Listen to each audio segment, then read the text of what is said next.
Sorry.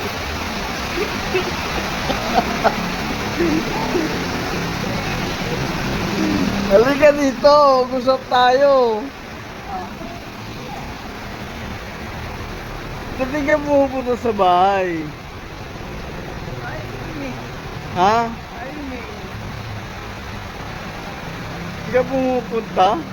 Punta ka ha. Sa linggo. Oo.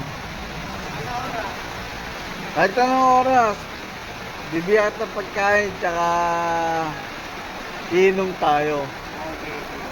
Ano? Saan tulog dyan? Diyan lang kita makikita.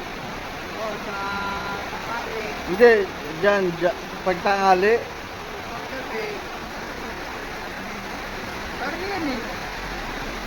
Ah.